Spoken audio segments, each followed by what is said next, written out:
নমস্কার বন্ধুরা, আমার চ্যানেলে সবাইকে স্বাগত। আজ আমি শেয়ার করছি কম মশলায় স্বাস্থ্যকর আলু দিয়ে কাতলা মাছের ঝোল।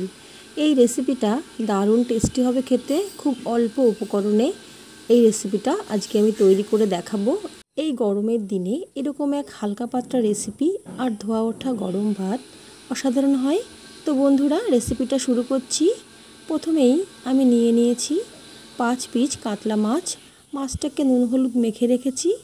এবারে কড়াইতে কিছুটা পরিমাণ তেল দিয়ে তেলটা বেশ ভালো করে গরম করে নিয়েছি। এবারে একে একে মাছের টুকরোগুলো দিয়ে দিচ্ছি। আমি সবকটা মাছের টুকরো একবারে দিইনি। প্রথমে 3 টুকরো মাছ দিয়েছি।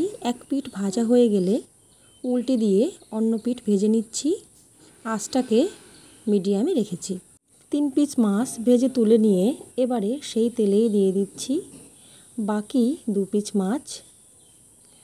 বাকি মাছের টুকরোকেও একই রকমভাবে মিডিয়াম ফ্লেমে সুন্দর করে ভেজে নেব। ভেজে নিয়ে আমি একটা পাত্রে তুলে নিয়েছি। এবারে সেই তেলেই আমি দিয়ে দিচ্ছি লম্বা লম্বা করে কেটে ধুয়ে রাখা আলু। এখানে আমি বড় সাইজের 3টে আলুকে লম্বা লম্বা করে কেটে নিয়েছি।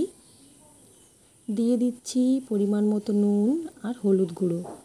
এবারে মিডিয়াম ফ্লেমে খুব ভালো করে লাল লাল করে ভেজে নেব আলুগুলোকে। ভালো করে নেড়েচেড়ে আমি আলুগুলো ভেজে নিচ্ছি।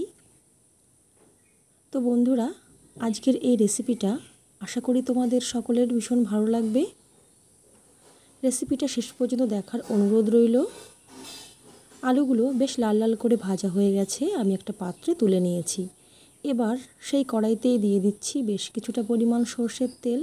আমি আজকের রেসিপিটা সর্ষের তেলেই করছি। দিয়ে দিচ্ছি গোটা গরম মশলা, তেজপাতা আর 1/4 টিস্পুন গোটা জিরে। এবারে ফোড়নটা একটু ভাজা ভাজা হয়ে গেলে দিয়ে দিলাম বাটা মশলা। আমি এখানে 1 ইঞ্চি আদা, 1/4 টিস্পুন জিরে আর 5টা রসুন বেটে রেখেছিলাম সেই বাটা মশলা দিয়ে দিলাম কিছুটা পরিমাণ নুন আর হলুদ গুঁড়ো আর সামান্য একটু জল।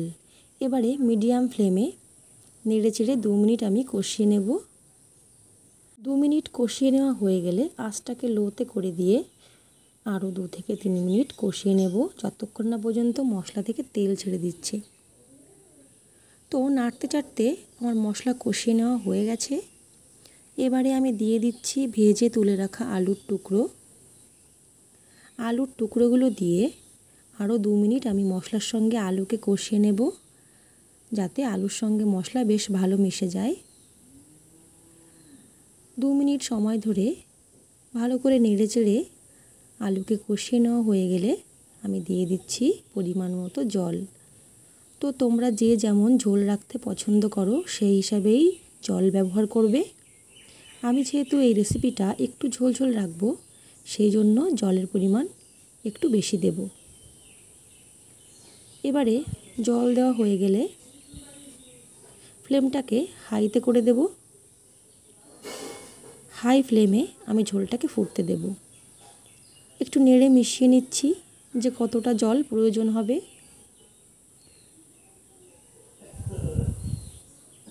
ফ্লেমটাকে অবশ্যই হাইতে রাখতে হবে।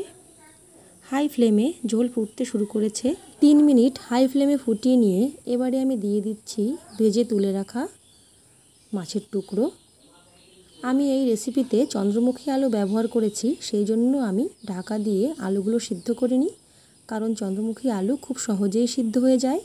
তোমরা অন্য কোনো আলু ব্যবহার করলে অবশ্যই ঢাকা দিয়ে আলু সিদ্ধ করে নেবে।